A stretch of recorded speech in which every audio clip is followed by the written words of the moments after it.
Hello everyone, welcome back to my channel लक्ष्य तक आपके साथ स्वागत है आप सभी का आपके अपने इस चैनल में। आज हम लोग जो चैप्टर पढ़ने वाले हैं, कल 2 चैप्टर पढ़ा था क्लास 6 एनसीईआरटी हिस्ट्री में। कल 2 चैप्टर हम लोगों ने पढ़ा था तो और उसमें क्या था कि इतिहास जानने के स्रोत पढ़े थे, पाषाण कालीन संस्कृति पढ़े थे। आज हम लोग क्या पढ़ने वाले हैं? हड़प्पा संस्कृति, वैदिक संस्कृति और 6ठी शताब्दी ईसा पूर्व का भारत क्या था। ये 3 चैप्टर आज हम लोग कंप्लीट करने वाले हैं।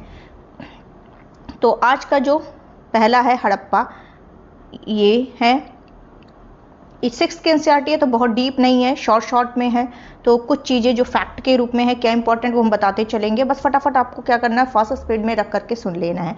काफ़ी इंपॉर्टेंट है। पहले 6th पढ़ेंगे, फिर 7th की, फिर 8th की एसएस एनसीईआरटी हम लोग कंप्लीट करेंगे। ये एक रिवीजन है, जैसे लोअर पीसीएस के लिए, ठीक है, पीसीएस के लिए। तो ये काफ़ी इंपॉर्टेंट है क्योंकि याद तो बहुत सारी चीज़ें रहती, मतलब क्या कहते हैं, पढ़े तो बहुत सारी चीज़ें रहते हैं, लेकिन क्या होता है, भूल जाता है। तो जब कोई भी चीज़ अगर हम सुन लेंगे, एक बार पढ़ा है सुन लेंगे, तो वो याद हो जाएगा। तो चलिए स्टार्ट करते हैं बिना टाइम वेस्ट किए हुए। बस आपको क्या करना, अगर लेक्चर अच्छा लगे तो लाइक ज़रूर करिएगा और कमेंट भी ज़रूर करिएगा, और जो अभी नए चैनल पर हैं वो सब्सक्राइब जरूर कर दीजिएगा। तो हड़प्पा सभ्यता आज हम लोग पढ़ेंगे। इसको कहते हैं नदी घाटी की सभ्यता। हड़प्पा सभ्यता को कहा जाता है नदी घाटी की सभ्यता, ठीक है। नदी घाटी की सभ्यता क्यों कहा जाता है? अगर देखा जाए तो विश्व की जितनी भी प्राचीन नगर सभ्यताएं हैं, उनका विकास कहाँ हुआ? नदियों के किनारे हुआ। नदियों के किनारे हुआ, और नदी के किनारे होने के कारण क्या हुआ? अब नदी के किनारे है तो पानी की उपलब्धता तो होगी ही होगी, और पानी की उपलब्धता हुई तो अन्न उत्पादन में वृद्धि हुई, अन्न उत्पादन में हेल्प मिली, और जब अन्न उत्पादन ज़्यादा हुआ तो व्यापार को बढ़ावा मिला। व्यापार को बढ़ावा मिला, इससे क्या हुआ? नगरों का विकास संभव हुआ, ठीक है। तो क्या हुआ, विश्व में देखा गया, जो विश्व में पहली बार देखा गया कि अलग अलग नदियों के किनारे नगरीय सभ्यता का विकास हुआ। उसी में सिंधु नदी के तट पर विकसित हुई क्या? हड़प्पा सभ्यता। उसी में क्या विकसित हुई? एक नगरीय सभ्यता का विकास हुआ, सिंधु नदी के तट पर विकसित हुई, वो है हड़प्पा सभ्यता। अब हड़प्पा सभ्यता की अगर हम बात करें तो इसका जो समय माना जाता है, वो लगभग 2500 ईसा पूर्व से 1520, 2500 ईसा पूर्व से 1520 ईसा पूर्व इसकी क्या मानी जाती है? इसका समय माना जाता है। अब हम बात करेंगे कि कैसे इसकी खोज हुई। इसको मैं इरेज कर दे रही हूँ पूरा, कि हड़प्पा सभ्यता की बात करें तो इसकी कैसे खोज हुई, किसने की? तो 1921 में 1921 में क्या हुआ था कि कहाँ पर? पंजाब प्रांत में 1921 में पंजाब प्रांत में एक स्थान है हड़प्पा। मतलब 1921 में पंजाब प्रांत में इस हड़प्पा स्थल की क्या हुई? खोज हुई। किसने की? पुरातत्वविदों ने की। 1921 में पंजाब प्रांत में हड़प्पा स्थल की खोज हुई। और ये क्या है? एक नगरीय सभ्यता। ये भी ध्यान रखना है, कैसी सभ्यता है? नगरीय सभ्यता के अवशेष यहाँ से मिले हैं, नगरीय सभ्यता है ये, ठीक है। तो और इसी प्रकार देखा जाए तो एक जगह पे सिंध प्रांत में, कहाँ पर? सिंध प्रांत में एक और गांव मिला जिसका क्या नाम था? मोहनजोदड़ो। जिसका क्या नाम था? मोहनजोदड़ो। और मोहनजोदड़ो का मतलब क्या है? ये इसका मतलब है मृतकों का टीला। इसका मतलब क्या है? मृतकों का टीला, ठीक है। अब अगर ये देखा जाए कि जो हड़प्पा स्थल से हड़प्पा सभ्यता के अवशेष सबसे पहले मिले थे, इसीलिए इसे क्या कहा गया? हड़प्पा सभ्यता कहते हैं, ठीक है। फिर क्या हुआ कि कई जगहों पर खुदाई की गई, तो उस समय 1 नहीं 2 नहीं बल्कि कई नगर थे, ठीक है, कई नगर थे। और ये नगर सिंधु नदी और उसकी सहायक नदियों की घाटी में बसे हुए मिले थे।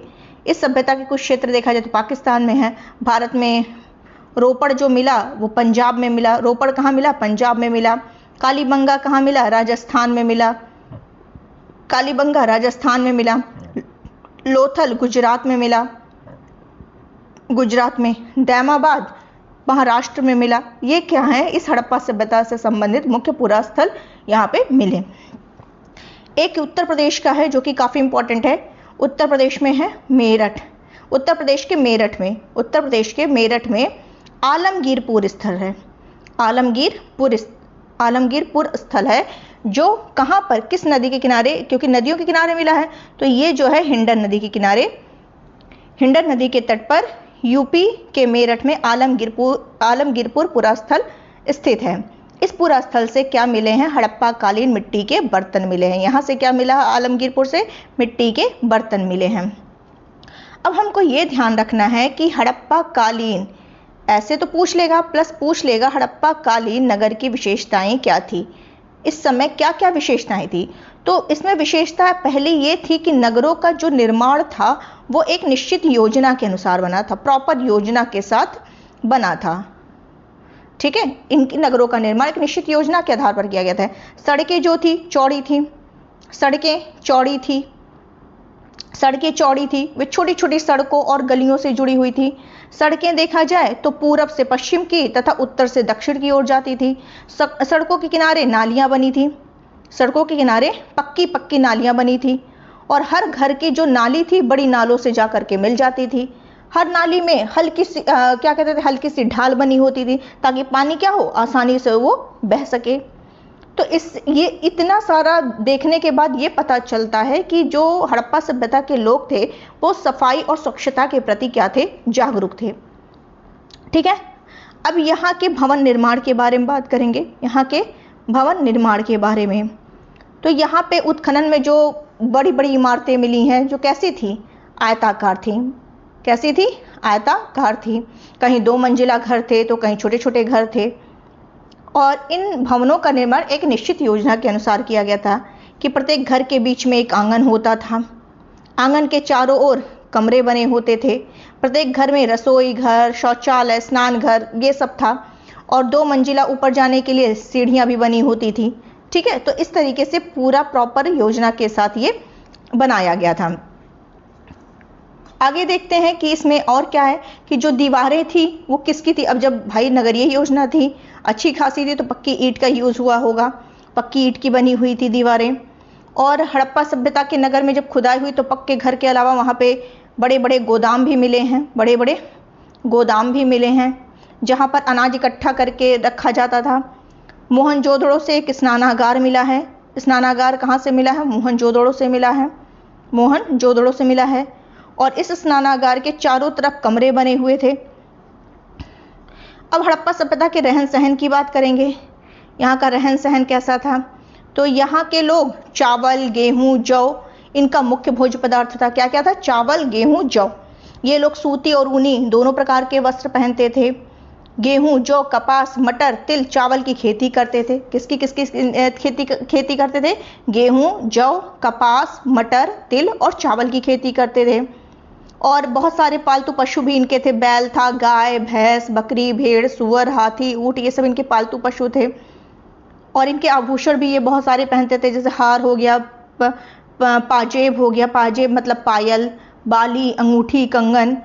अब एक इम्पॉर्टेंट फैक्ट मैं बताने जा रही हूँ, इसको हाईलाइट कर लीजिएगा कि मनका बनाने का जो कारखाना मिला है, मनका बनाने का जो कारखाना मिला है वो कहाँ से मिला है, वो चनहूदड़ो से मिला है। इंपॉर्टेंट फैक्ट है, चनहूदड़ो, यहाँ लिखने में थोड़ी सी दिक्कत हो रही है, चनहूदड़ो से मिला है। ठीक है, ये भी ध्यान रखना है। और देवी देवता की बात करें तो यहाँ पर क्या कहते हैं, वृक्ष की पूजा होती थी। तो यहाँ पर बस आपको ये ध्यान रखना है कि यहाँ पर धर्म की 4 विशेषताएं देखने को मिलती हैं। धर्म की 4 विशेषताएं देखने को मिलती हैं। क्या क्या था, मातृशक्ति की उपासना थी, मातृशक्ति की उपासना थी, शिव की पूजा थी, शिव की पूजा थी, वृक्ष पूजा था, वृक्ष पूजा थी, और पशु पूजा थी, पशु पूजा थी। ठीक है, तो ये सब आपको ध्यान रखना है। और जैसा कि इसको हड़प्पा सभ्यता को एक और सभ्यता भी कहा जाता है, कांस्य युगीन सभ्यता भी कहा जाता है, ये भी ध्यान रखिएगा। क्या कहा जाता है, कांस्य युगीन सभ्यता भी कहा जाता है। क्यों, क्योंकि इस समय क्या था, तांबा और टीन ये दोनों को मिलाकर के क्या बनाया गया था, कांसा बनाया गया था। ठीक है, तो यहाँ पे क्या था कि, और इसमें ये भी ध्यान रखना है कि धातु की चीजें बनाने के साथ साथ लोग पत्थर के औजार भी बनाते थे। ठीक है, तो ये सारी चीजें आपको ध्यान रखना है। चलिए और देख लेते हैं। यहाँ पर एक फैक्ट और आपको ध्यान रखना है कि मोहनजोदड़ो से क्या मिला है, कांसे से बनी नर्तकी की मूर्ति मिली है, कांसे से बनी नर्तकी की मूर्ति मिली है। और इस टाइम हड़प्पा सभ्यता में क्या था, वस्तु विनिमय प्रणाली थी। वस्तु विनिमय प्रणाली थी। वस्तु विनिमय प्रणाली क्या होता है कि वस्तु के बदले दूसरे की वस्तु का लेना और देना, ठीक है। व्यापार, यहाँ पे व्यापार जो होता था, तो हड़प्पा के नगरों से पत्थर, धातु एवं मिट्टी की और हाथी दांत की बनी वस्तुएं मिली हैं। तो ये और यहाँ पे जो ये मुहरे मिली हैं, जो मुहरे विभिन्न आकार की थी, इन मुहरों पर आदमी की आकृतियां बनी हैं, कुछ पर जानवरों की आकृतियां बनी हैं, कुछ पर पौधों की, कुछ पर बर्तनों की आकृतियां बनी हैं। तौल और नाप के लिए बटखरे और पैमाने का प्रयोग होता था। नाप तौल के लिए बटखरे और पैमाने का यूज होता था, बटखरा और पैमाने का यूज होता था। और मतलब इस तरह की जो मुहरें यहाँ मिली हुई हैं, ये और भी मतलब और दूसरे देशों में पाई गई हैं, जैसे कि मेसोपोटामिया जो कि इराक में, वहाँ से भी मिली हैं। तो इससे पता चला है कि उन दिनों क्या था, जो व्यापार होता था, इराक और हड़प्पा के नगरों के बीच व्यापार होता था, ठीक है, ये पता चला है। अब लिखावट, इस हड़प्पा सभ्यता की लिखावट की बात करें तो इस सभ्यता की जो मुहरें हैं उन पर संकेत के रूप में लेख मिले हैं, जिससे उनके अक्षर चित्र जैसे लगते हैं, और इस लिखावट को आज भी पढ़ा नहीं गया है। तो हड़प्पा सभ्यता को किस युग के अंतर रखते हैं, कल ही मैंने बताया था, कल के लेक्चर में आद्य ऐतिहासिक युग के अंतर्गत रखते हैं, काफ़ी इंपॉर्टेंट है, ध्यान रखिएगा। और हड़प्पा संस्कृति के का एक क्षेत्र है लोथल, जो गुजरात में है, वहाँ से एक बंदरगाह मिला है। तो वहाँ के अवशेषों से पता चला कि ये लोग नदी या समुद्र से व्यापार करते थे। लोथल एक व्यापारिक नगर था, क्योंकि यहाँ से बंदरगाह, मुहरे तथा गोदाम के अवशेष मिले हैं। और यहाँ पे अस्त्र शस्त्र नहीं मिला है, तो इससे ये भी पता चलता है कि राज्य में शांति और सुव्यवस्था भी थी। अब नगरों का खत्म होना, तो ये पता चला है कि उस समय क्या हुए होंगे कि आज से 4-5 हजार साल पहले हड़प्पा में जो नगर बने हुए थे, ये नगर लगभग 1000 साल तक बने रहे, फिर किसी कारण नष्ट हो गए, मिट्टी में दब गए। तो उसमें कई कारण सामने आते हैं कि बाढ़ आया होगा, भूकंप आई होगी, महामारी आई होगी, आक्रमण हुआ होगा, आग या फिर आर्यों का आना, इस तरीके से है। तो सबसे इंपॉर्टेंट जो इस हड़प्पा सभ्यता के बारे में आपको ध्यान रखना कि नगर जो है, नगर निर्माण कला का विकास इस सभ्यता की विशिष्ट देन है। यहाँ के लोगों ने घर बनाने में पक्की ईंट का प्रयोग किया। पानी निकास के लिए समुचित व्यवस्था सर्वप्रथम कहाँ के हड़प्पा वासियों ने की, ठीक है।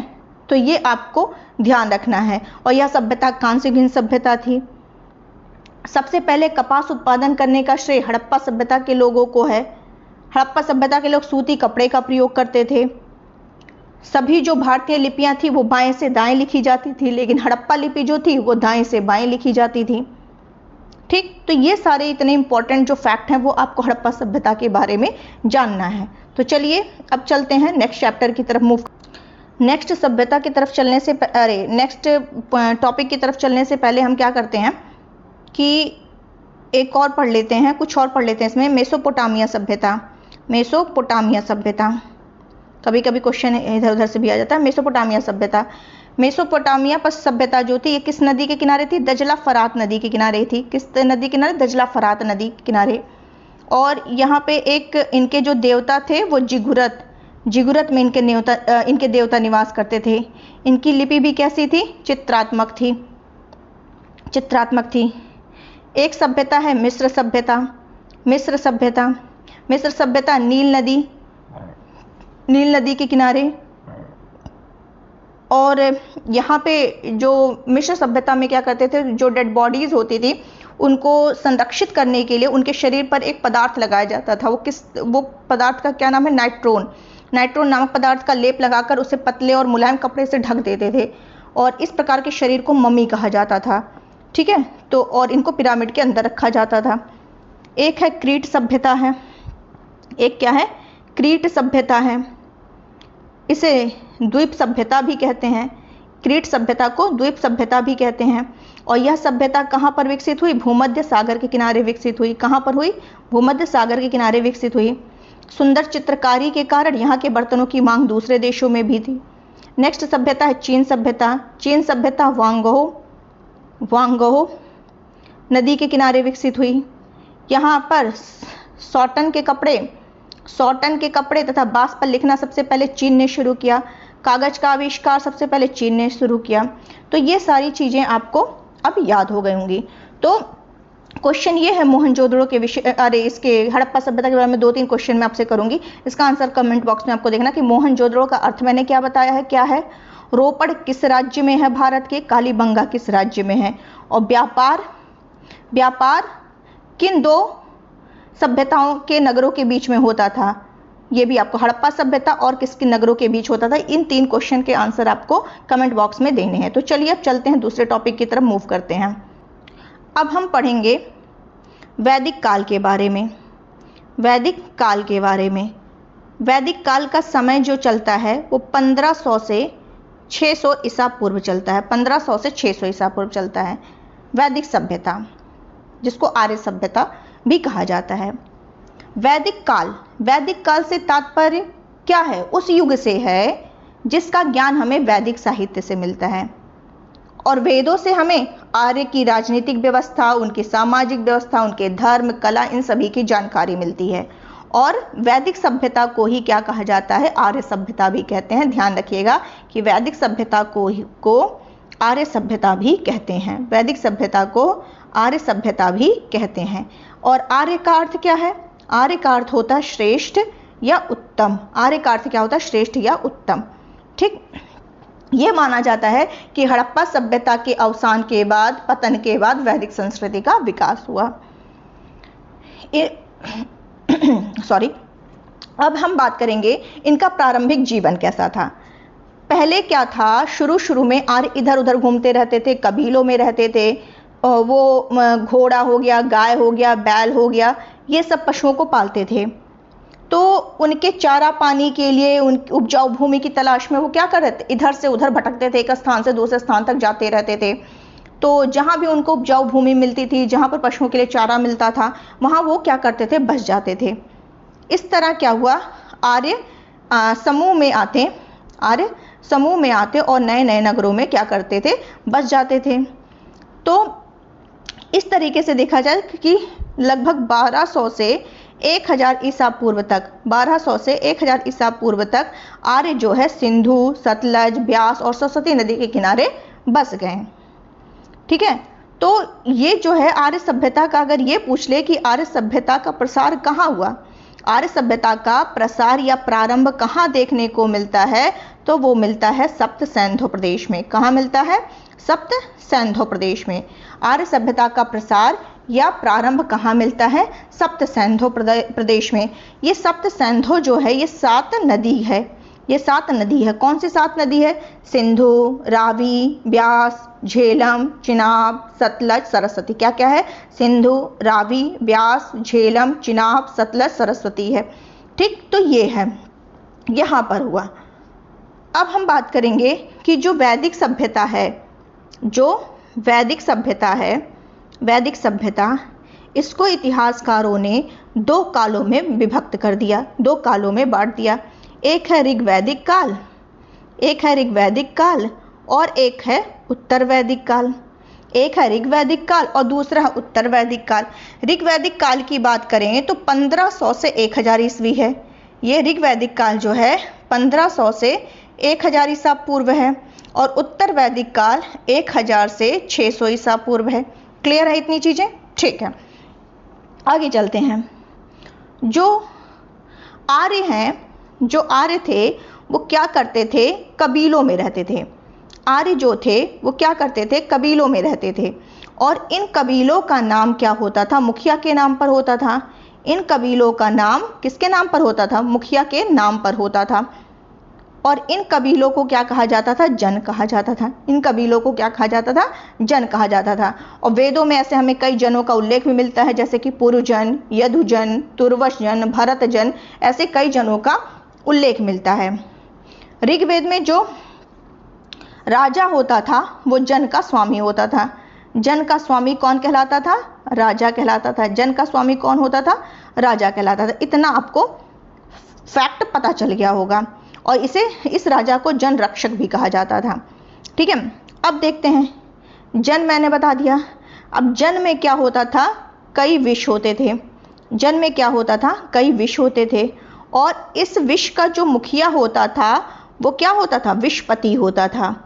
इसका जो मुखिया होता था विष का, वो क्या होता था, विषपति होता था। और कई ग्राम मिल करके, कई ग्राम मिलकर विष बनाते थे। कई ग्राम मिल करके क्या बनाते थे, विष बनाते थे। और ग्राम का मुखिया ग्रामणी कहलाता था। ग्राम का मुखिया ग्रामणी कहलाता था। ग्राम जो थे, ग्राम किस में विभक्त थे, वो कुल या गृह में विभक्त थे। और कुल के मुखिया को कुलप और गृह के मुखिया को गृहपति कहा जाता था। क्लियर। फिर क्या होता है, ये तो वैदिक काल की बात है। फिर उत्तर वैदिक काल में जब जन स्थायी रूप से बस गए, स्थायी रूप से बस गए, तब ये जन क्या कहलाने लगा, जनपद कहलाने लगा। तो क्या कहलाने लगा ये जन, जनपद कहलाने लगा। ठीक है। अब हम बात करेंगे राजा की। जैसा कि मैंने पहले ही बताया है कि वैदिक काल में जन का जो प्रमुख होता था, जन का जो मुखिया होता था, हेड होता था, वो राजा होता था। और उस समय राजा का कार्य क्या होता था, उस समय जो राजा का कार्य था कि जन के लोगों की रक्षा करना, जन के लोगों की रक्षा करना। ठीक है। और युद्ध में सेना का नेतृत्व करना, ये राजा का काम होता था। और इस राजा का जो चुनाव होता था, राजा का चुनाव जो होता था वो सभा द्वारा किया जाता था। किसके द्वारा किया जाता था, सभा द्वारा किया जाता था। लेकिन वही उत्तर वैदिक काल में देखें तो इस राजा का पद जो है वो कैसा हो गया, वंशानुगत हो गया। उत्तर वैदिक काल में इसी राजा का पद क्या हो गया, वंशानुगत हो गया।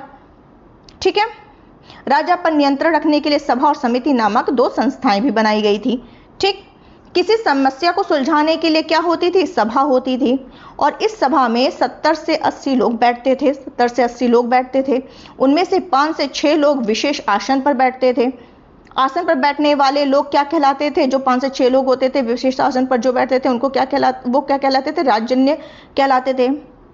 और ये राजन्य का चुनाव कैसे होता था, ये अपनी उम्र, अनुभव, शक्ति, योगदान के कारण प्रमुख थे, या फिर इनके पास अधिक गाय हो, घोड़े हो, रथ हो, ऐसे मतलब उनका सिलेक्शन, चुनाव होता था। और जो बाकी लोग होते थे, इन प्रमुख लोगों को, इन 5-6 लोगों के अलावा जो लोग होते थे उनको क्या कहते थे, विष कहते थे। वो क्या कहलाते थे, विष कहलाते थे। ठीक है। सभा में समस्या रखी जाती थी, सभी लोग मिलकर के समस्या को क्या करते थे, सुलझाते थे। ठीक है। अब हम देखेंगे कि राजा का शासन कैसे होता था। ठीक है। तो जन का खर्च चलाने के लिए राजा क्या करते थे, जन के लोगों से, ये जो जन था यहाँ के लोगों से क्या करते थे, उपहार प्राप्त करता था राजा। और इस जो उपहार प्राप्त करता था उसको बलि कहते थे। अब बलि के रूप में राजा को लोग अनाज दे देते थे, घी, वस्त्र, घड़ा, आभूषण, गाय आदि मिल जाता था। तो ये क्या करते थे, राजा अपनी आवश्यकता के अनुसार सामान रख लेते थे, बाकी जरूरत के हिसाब से लोगों में बांट देते थे। तो इससे जो राजा था और जो प्रजा था, इनके बीच के जो रिश्ते थे वो बहुत मजबूत होते थे। ठीक। फिर एक युद्ध के बाद सभा भी आयोजित की जाती थी। युद्ध के बाद सभा भी आयोजित की जाती थी। इस सभा में जन के राजा जीत में मिली गाय, मतलब जो जन का जो राजा था उसको युद्ध में जो जीत में मिली गाय, घोड़े, रथ, हथियार, आभूषण, दासियां जो भी होती थे वो जन के कई लोगों के बीच बांट देते थे। लेकिन सबसे बड़ा हिस्सा जो था वो राजा अपने पास रखता था। फिर राजन्य वही जो 5-6 मुख्य लोग होते थे उनको और ब्राह्मणों को दिया जाता था। कुछ गायें, बकरियां, भेड़, ये सब जन के साधारण लोगों को भी दी जाती थी। अब बात करते हैं धर्म और यज्ञ की। इसमें यज्ञ का कार्य कौन करता था, पुरोहित करता था। और यज्ञ सामूहिक हुआ करते थे जिसमें पुरुष के साथ साथ महिलाएं भी भाग लेती थी। ठीक है। इतना आपको क्लियर हो गया होगा। और इंद्र जो हैं आर्यों के सबसे प्रिय देवता थे, जो उन्हें युद्ध में विजय दिलाते थे। वैदिक कालीन समाज की बात करें, वैदिक कालीन समाज की अगर बात करें तो वैदिक कालीन समाज का जो आधार था वो क्या था, परिवार था। परिवार का जो वरिष्ठ पुरुष होता था वो मुखिया होता था, जिसे कुलप या गृहपति भी कहा जाता था। आरंभ में जो आर्य थे, शुरू में आर्य जो थे वो 3 वर्णों में विभाजित थे। शुरू में आर्य जो थे 3 वर्णों में विभाजित थे। राजा पुरोहित, एक राजा हो गया, दूसरा पुरोहित और तीसरा अन्य जन, इन तीनों भागों में विभाजित था। और ये विभाजन जो था ये उनके व्यवसाय पर आधारित था, परंतु कठोर नहीं था। धीरे धीरे जो यज्ञ करवाते थे वे ब्राह्मण कहलाएं, जो युद्ध करते थे क्षत्रिय कहलाएं, जो व्यापार कहते थे वैश्य कहलाएं। बाद में शूद्र नामक चौथा वर्ण भी मिलता है जिसमें युद्ध में हारे लोग शामिल किए गए। ठीक है, धीरे धीरे वर्ण व्यवस्था क्या होती गई, कठोर होती गई। अब कार्य रुचि के आधार पर ना होकर के वंश के आधार पर यानी पिता के कार्य के आधार पर हो गए। लेकिन जो योग्य व्यक्ति होता था वो अपनी योग्यता के बल पर कोई भी पद क्या करता था, प्राप्त कर सकता था। ठीक है, वैदिक काल में महिलाओं को उच्च स्थान प्राप्त था, वे पुरुषों के समान ही शिक्षा प्राप्त करती थी। जैसे कि वेदों से हमें लोपा, मुद्रा, घोषा, शची, इन सभी महिलाओं के नाम प्राप्त होते हैं। ठीक है, आर्यों के जो मकान थे घास फूस मिट्टी के बने होते थे। आर्य जो थे दूध और उससे बने पदार्थ जैसे दही, मक्खन, घी का प्रयोग करते थे। अन्न में जौ, गेहूं, ब्रीही यानी चावल, गोधूम मतलब गेहूं, यौ मतलब जौ, इनका प्रयोग करते थे। इस समय की आश्रम व्यवस्था जो थी वो 4 अवस्थाओं में थी। ब्रह्मचर्य, पहली अवस्था ब्रह्मचर्य थी, बच्चा इसमें आश्रम में रहकर शिक्षा पाता था। दूसरी अवस्था गृहस्थ की थी, यह अवस्था पारिवारिक जीवन से संबंधित थी। तीसरी वानप्रस्थ है, चौथी संन्यास है। ठीक है, आर्यों की भाषा क्या थी, संस्कृत थी। क्या थी, इंडो यूरोपियन परिवार की भाषा क्या थी, संस्कृत थी। पशुपालन, आर्य जो थे प्रारंभ में कैसे थे, पशुपालक थे, पशुपालक का काम करते थे। गाय बैल व्यक्ति की संपत्ति मानी जाती थी, गाय को पवित्र पशु माना जाता था, वेदों में इसे अघन्या कहा गया है। जो पड़ी होते थे, पड़ी मतलब आसपास के किसान को पड़ी कहा जाता था, आसपास के किसान को पड़ी कहा जाता था। इनके द्वारा गाय चुरा लेने के कारण कई बार युद्ध आरंभ हो जाता था। आर्य इन्हें दस्यु कहते थे, आर्य इन्हें किसे क्या कहते थे, दस्यु कहते थे। इस टाइम खेती का महत्व भी बढ़ा था, इस टाइम खेती का भी महत्व बढ़ा था। आर्य गंगा यमुना के दोआब क्षेत्र में बसने लगे थे, जंगल काटकर कृषि योग्य भूमि बनाने लगे थे, कृषि करने के लिए हल का प्रयोग करते थे। जौ के साथ साथ गेहूं, धान, चावल, गेहूं, धान, दाल ये सब उगाने लगे थे। इन्हें शिल्प की बात करें तो इन्होंने लकड़ी की वस्तु बनाना, मिट्टी के बर्तन बनाना, घोड़े से रथ बनाना, ऊन काटना, धातु कर्म का कार्य करते थे। धातु को अयस कहा जाता था, धातु को अयस कहते थे। और ऋग वैदिक काल में इन्हें तांबा और कांसा का ज्ञान था। लोहे का ज्ञान कब होता है, उत्तर वैदिक काल में। इंपॉर्टेंट फैक्ट है, लोहे का ज्ञान कब हुआ, उत्तर वैदिक काल में हुआ, उत्तर वैदिक काल में हुआ। ठीक है, तो ये ध्यान रखना कि ऋग वैदिक काल में क्या हुआ था, राजा का पद वंशानुगत नहीं था, उत्तर वैदिक काल में वंशानुगत हो गया। ऋग वैदिक काल में वर्ण व्यवस्था नहीं थी, उत्तर वैदिक काल में वर्ण व्यवस्था विकसित हो गई। ऋग वैदिक काल में पशुपालन मुख्य व्यवसाय था, उत्तर वैदिक काल में कृषि मुख्य व्यवसाय बन गया। ठीक है, तो ये छोटी छोटी चीजें आपको ध्यान रखना। और लोहे की खोज कब हुई, उत्तर वैदिक काल में हुई। ठीक, तो ये आपको ध्यान रखना है। और अब आगे चलते हैं कि एक है सत्यमेव जयते, ये कहाँ से लिया गया, मुंडकोपनिषद से लिया गया है। क्लियर। अब चलते हैं नेक्स्ट टॉपिक की तरफ। नेक्स्ट हमारा जो चैप्टर है, जो मैंने कहा था कि एक चैप्टर और आज फिनिश करेंगे, वो है 6ठी शताब्दी ईसा पूर्व। यहाँ मैं लिख दे दी हूँ 6ठी शताब्दी ईसा पूर्व का भारत धार्मिक आंदोलन। अब हम लोग पढ़ेंगे धार्मिक आंदोलन, जिसमें मेन दो ही इसमें 6th के एनसीईआरटी में वो हम लोग पढ़ेंगे। ठीक है, अब क्या होने लगा कि वैदिक काल के अंत तक धार्मिक क्रियाकलाप बहुत ही कठोर होने लगे, खर्चीले होते गए। यज्ञ में अब पशु की बलि दी जाने लगी, ढोंग ढकोसला ज़्यादा बढ़ गया। अब संस्कृत किसी के समझ में ही नहीं आती थी। वर्ण व्यवस्था अब कठोर जाति व्यवस्था का रूप ले चुकी थी।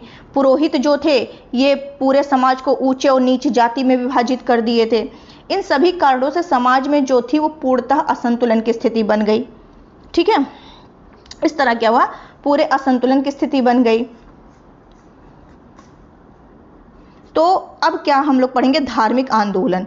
धार्मिक आंदोलन में सबसे पहला हम लोग जो पढ़ने वाले हैं कि वो पढ़ेंगे महावीर के बारे में। महावीर ये कहाँ के, जैन धर्म में।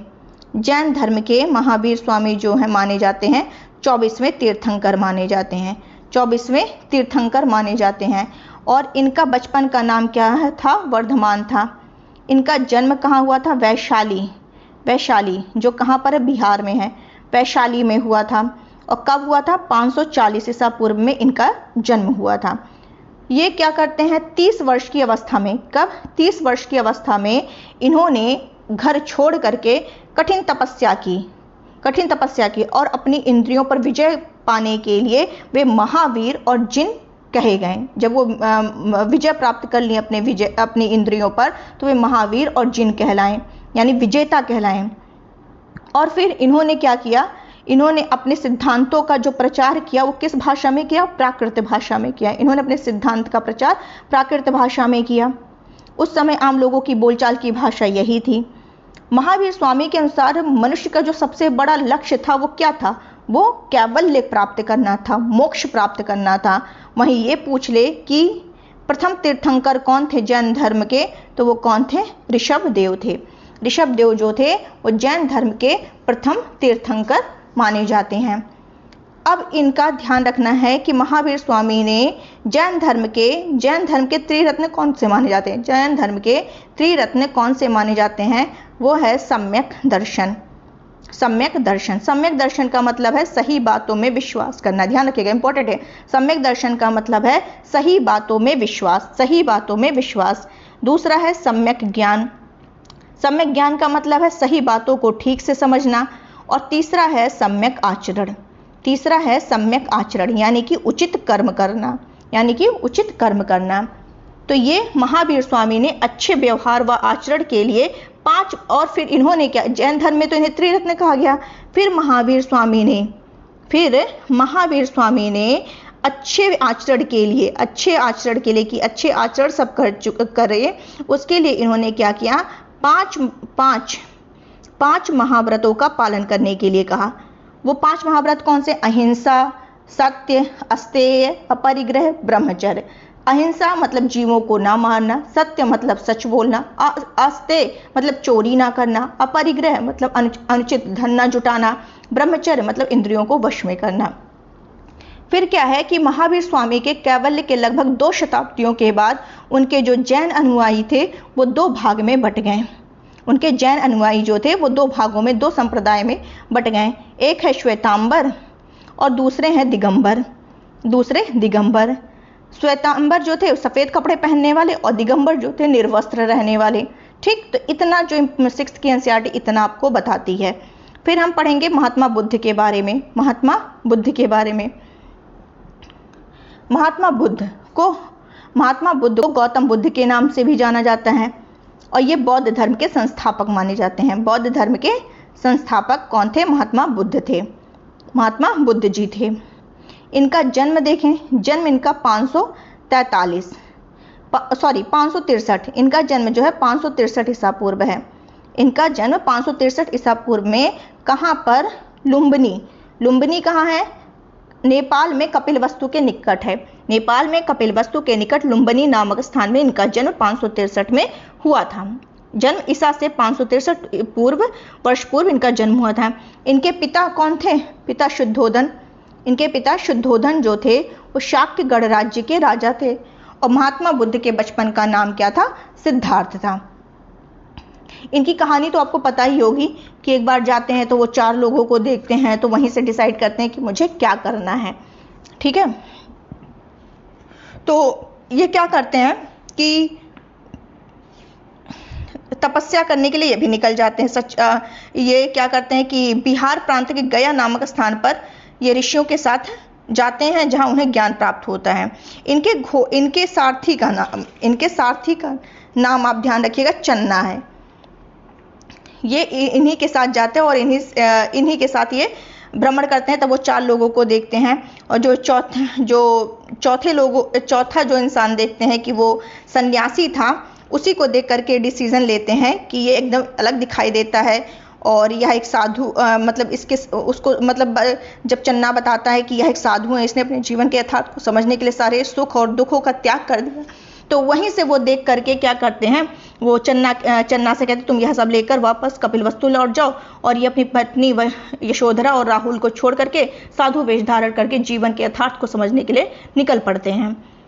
और सच्चे ज्ञान और शांति की खोज के लिए वो काफ़ी दिन कठिन तपस्या करते हैं, और बहुत दिनों बाद बिहार प्रांत के गया में ऋषियों के साथ, मतलब गया स्थान पर ऋषियों के साथ पहुंचते हैं, और वहीं उन्हें क्या होता है, ज्ञान प्राप्त होता है। ज्ञान प्राप्ति के बाद महात्मा बुद्ध ने सबसे पहले सारनाथ, उत्तर प्रदेश में सारनाथ है, सबसे पहले कहाँ उपदेश दिया, सारनाथ में दिया। ठीक है, सारनाथ में दिया, सारनाथ में।